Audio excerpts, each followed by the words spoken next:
आप सभी जानते हैं कि हम वैदिक धर्मी हैं। आज के वर्तमान काल में इस वैदिक धर्म को, जो कि वेदों के द्वारा आया है, इसे हम हिंदू धर्म, सनातन धर्म भी कहते हैं। तो इसमें पर्वों की एक श्रृंखला है। उन्हीं श्रृंखला में से कल एक पर्व होने वाला है जिसे कहते हैं श्रावणी उपाकर्म, और इस श्रावणी उपाकर्म को रक्षाबंधन भी कहते हैं। तो रक्षाबंधन क्यों मनाया जाता है, सबसे पहले मैं इसके बारे में आपको बताना चाहूंगा कि एक पौराणिक कथा है जो कि विष्णु पुराण के अंदर लिखी है कि एक दैत्यों का राजा बलि स्वर्ग को छीनकर देवताओं से लेकर चला जाता है, और तब विष्णु उसके पीछे पीछे जाते हैं, उसके साथ युद्ध करने जाते हैं ताकि वो स्वर्ग को वापस ले सकें। लेकिन वो नहीं आते, काफी विलंब हो जाता है। तो उनकी पत्नी लक्ष्मी जी बलि के पास जाती हैं और उसे राखी बांध देती हैं, तो वो उसे भाई बना लेती हैं। उसके बाद विष्णु जी को वो छोड़ देता है।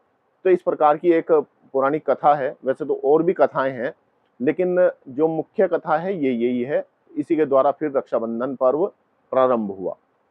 तो लेकिन इस पर्व की सत्यता क्या है, वास्तव में जो प्रामाणिक है हमारे शास्त्रों के अनुसार, तो वह मैं आपको अब बताना चाहूंगा, जो कि वैज्ञानिक भी है, यानी कि साइंटिफिक भी है।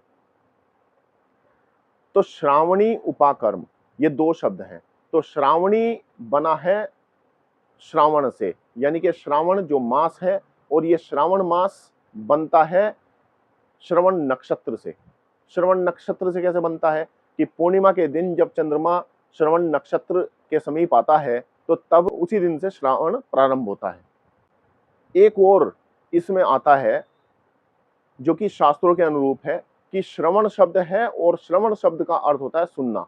सुनना यानी कि जो ज्ञान, वेद, विद्या आदि जो सुनता है उसे श्रवण कहा जाता है।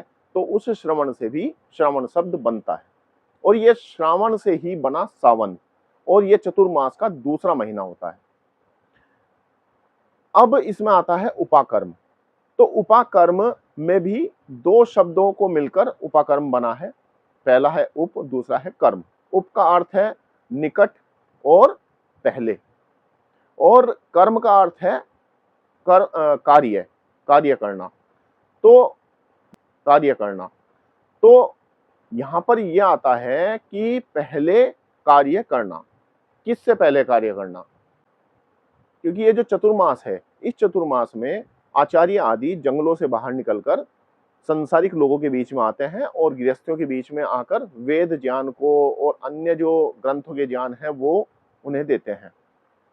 क्योंकि ये इस समय वर्षा ऋतु होती है और काफी भारी वर्षा होती है, तो जो खेती आदि करते हैं लोग, किसान आदि, तो वो सभी इस समय खाली भी रहते हैं, क्योंकि वर्षा इतनी पड़ती है कि उन्हें आवश्यकता नहीं पड़ती कोई जल आदि उसमें चलाने की खेतों के अंदर।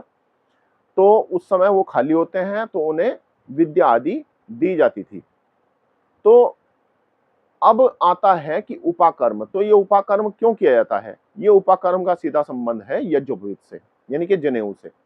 तो जब हम वेद विद्या लेते हैं तो उससे पहले हमें द्विज बनना होता है, और द्विज बनने के लिए आपको यज्ञोपवीत की आवश्यकता होती है। तो तब हमें यज्ञोपवीत दिया जाता है, और वो आचार्य लोग हमें यज्ञोपवीत देते हैं। या हमारा जैसे यज्ञोपवीत पुराना हो गया है, तो इस बार फिर नया यज्ञोपवीत दिया जाता है, यज्ञोपवीत परिवर्तन होता है। तो उसके बाद फिर हम यज्ञ आदि करते हैं, और उसके बाद हम वेद पढ़ना प्रारंभ करते हैं। वेद विद्या आदि या अन्य और कोई ग्रंथ है, जैसे कि महर्षि दयानंद के सत्यार्थ प्रकाश है, ऋग्वेद आदि भाष्य भूमिका है, बहुत सारे ग्रंथ हैं, तो आप उन्हें पढ़ सकते हैं। तो आप सभी कल श्रावणी उपाकर्म पर यज्ञोपवीत परिवर्तन करें, और अवश्य करें, यज्ञ करें, और उसके बाद स्वाध्याय प्रारंभ करें, और अगले साल तक निरंतर आप स्वाध्याय करते रहें, ताकि अगले साल फिर से श्रावणी उपाकर्म आए, आप फिर से यज्ञोपवीत परिवर्तन करो, यज्ञ करो, और फिर से आप नए ग्रंथ का स्वाध्याय प्रारंभ करो। धन्यवाद। नमस्ते जी।